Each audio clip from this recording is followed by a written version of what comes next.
I'm realizing from my last live is that there may be some people out there who need to hear the journey I'm on as a message of courage and as a message of I'm not alone. Not me, but you are not alone. And this concept of return to music is something that I talk about privately to people in my inner circle. Today is about why I'm taking a pause from my singing career and why it is such a relief. My singing, I would say singing and teaching career, and I'm only entering music spaces that pour back into me because I'm realizing that I get to decide. And there are some music spaces that pour back into some, but they don't pour back into me. And I'm also on a journey of figuring out my reason for being. There's a word called ikigai. I think it's Ikigai, which is your reason for being. And I believe that everyone on earth has a very specific reason for being. Your spirit.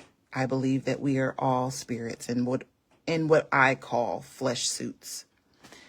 And I believe I have a reason for being. I have a message that is very unique to me, my story, my natural spirit. And I am now developing the courage and the voice to share it. And it's one that's unique to me, and nobody has it.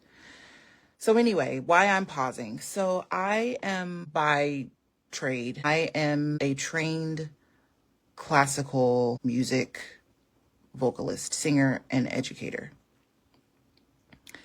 And I have sung my entire life, and music started off like I was harmonizing when I was like 2. You know, my mom and my aunt would be in the car and I'd be in the back seat, and then they'd hear the third part and it would be me. So music has always been extremely natural for me. At some point that started to shift when people started realizing the gift that I had.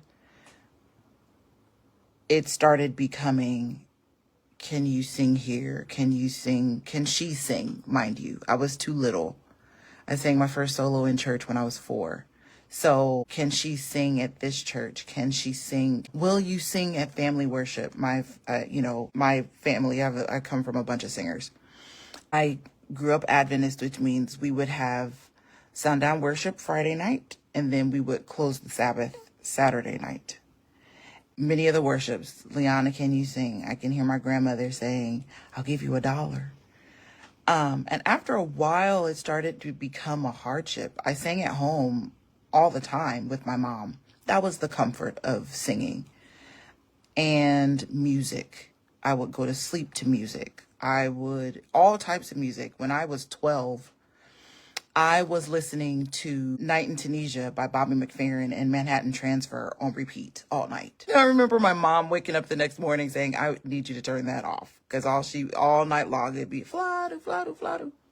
Anyway, if you're not familiar with the song, Night in Tunisia, Bobby McFerrin and Manhattan Transfer.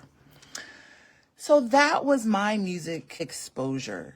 So it's clear that it was a natural gifting, but also I was just exposed so much. I learned music concepts at a very, very early age that is not often common to kids. My mom was my first voice teacher. She was my piano teacher. We used to have piano lessons at home at the piano. I don't know how we came up with this, but her name was Miss Lisa. She had another name, Miss Lisa. And I would go out the door because our piano was in our living room. I had a book bag with my piano book, a pencil. So I would go out the door and ring the doorbell, and Miss Lisa would answer, my piano teacher. And so I would come in and we'd sit at the piano and have our piano lesson. And that was music. It was comfort. I could just be. I wasn't performing. It was great. As I got older, people used to ask my mom to sing. And my mom, I didn't know this then, but my mom didn't like the performance aspect of it either. She loved music for music's sake. She loved the part about music that brought people together. Like, my parents were always singing in choirs, and I grew up running under just in choir rehearsal. One of my aunts at the church I grew up in Columbus, she said that I would be teaching parts like as a little girl in Friday night rehearsals. And so it was always, it was a spirit thing. My spirit loved and knew music and knew that it was connected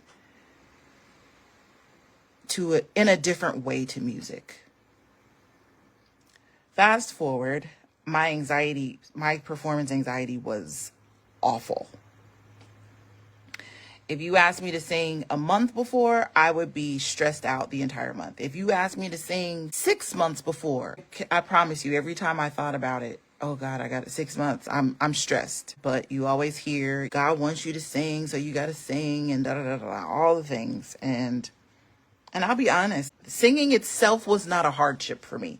Learning music was not a hardship for me. It was the performance part that really sucked. And I didn't want to do it. And I knew at an early age that I hated it.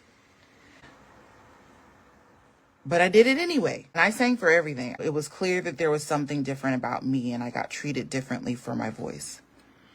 And so I think my resentment started very young, and it just kind of continued, because when I got to college and when I finally decided, I was a math major first because I was like, I'm not doing this for the rest of my life. This is awful. I'm good. I don't need to sing for people. I was a math and engineering major. Then I was like, this is not it. So maybe I do need to become a music major, because I'm not happy here either.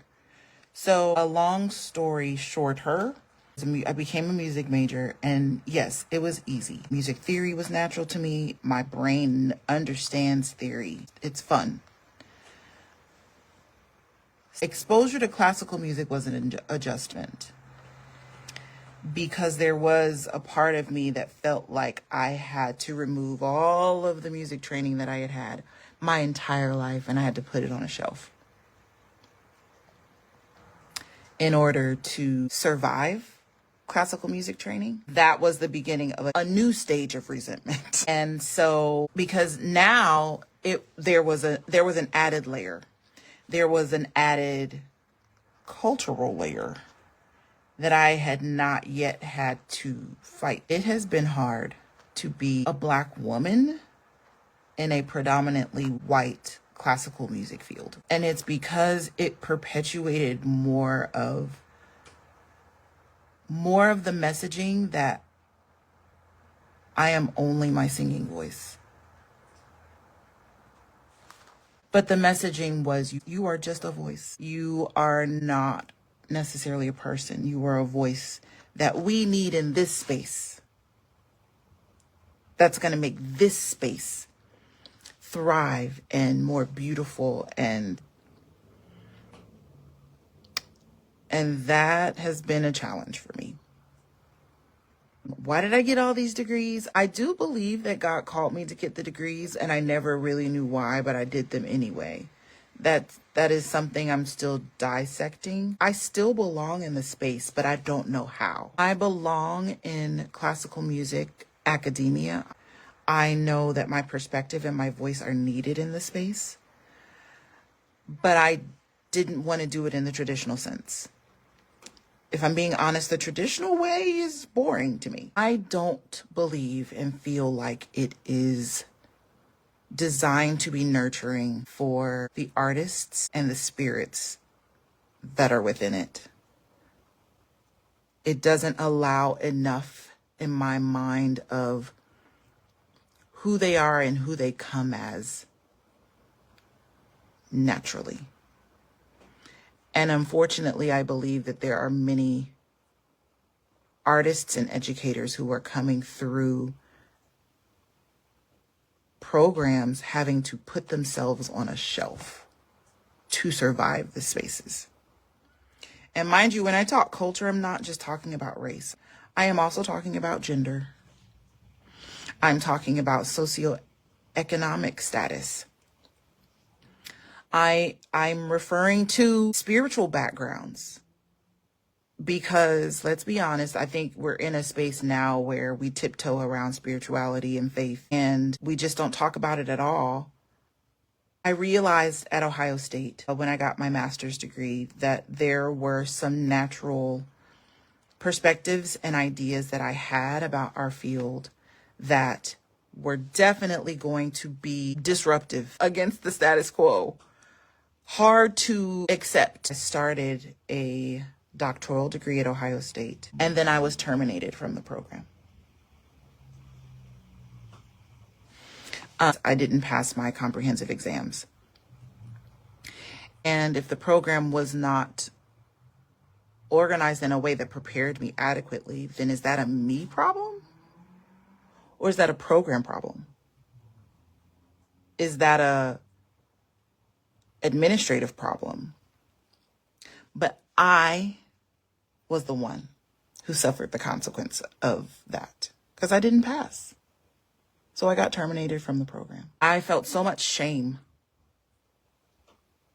By the time I got to UGA, one of the professors asked me why I wasn't applying for any other schools. And I said, been there, done that. I'm not doing it anymore. I have done the song and dance of university auditions for the last time, and this is it. But that was the beginning of who you are experiencing now. I finally got into this, pseudo circuit of professional choral singing.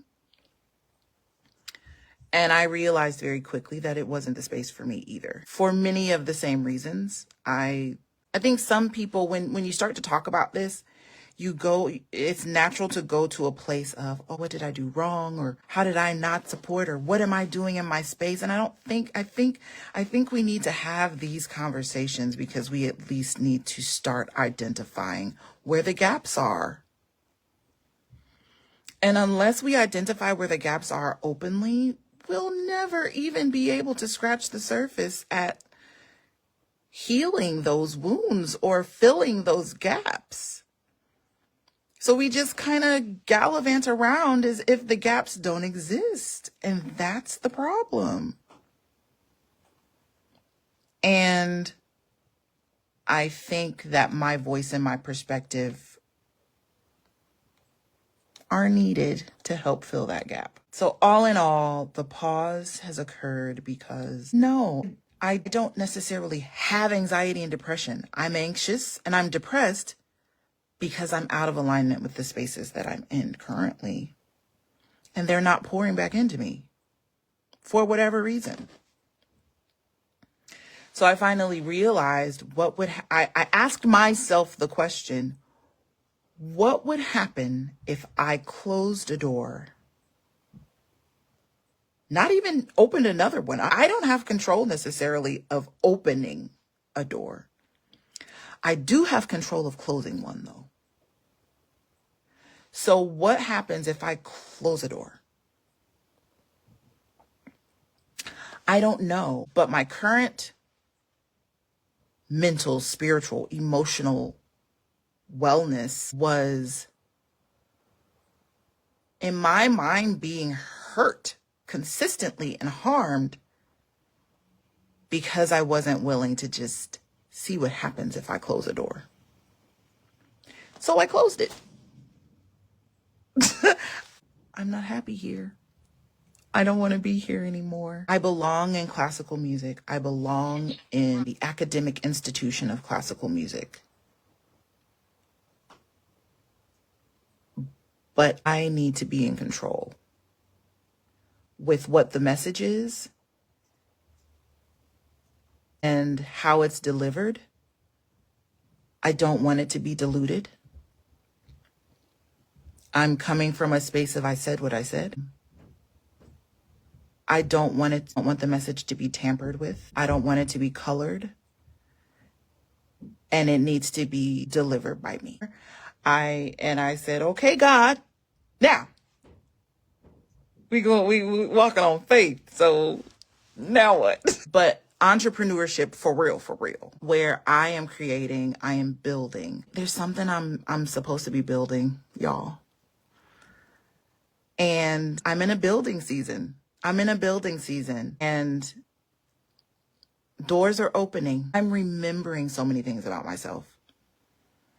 I'm growing so many parts of myself that have been just sitting. Leadership, creativity, ideas. Like, I have lived with the fear of embarrassment, the fear of making mistakes and trying to avoid. Practice till you can't get it wrong anymore. Practice makes perfect. No, the heck it doesn't. These messagings that have been wired into my brain that are wrong. They're just wrong. They're wrong. Perfection is never the goal. I'm sorry. Perfection is boring. And almost getting to perfection, boring. It's because the system was not built to nurture me. So I hope that I've given you at least enough about why the pause and what I'm doing in the pause. I am returning to myself. I'm returning to myself. I am returning to music. I am returning to the singer I have always been and loved, where music was nurturing and a spiritual, restorative activity for me. And I'm returning to her. I'm returning to it. And I am sharing that because I think there are many of us who long for, desire a restoration, whether you realize it or not. There is a restoration that your spirit and soul are longing for. And so I'm here to help. I'm here to help you feed it. Feed your spirit and your soul the musical nourishment that it has been longing for and that you forgot you even needed. So if you see me on any stages, this is the beauty of this journey for me. If you see me on a stage, it's because I want to be there. It is because it nurtures my soul. It nurtures and revives my spirit. If you see me on any stage, know that it is because it's in alignment. I love y'all. Thank y'all for watching with me. Bye.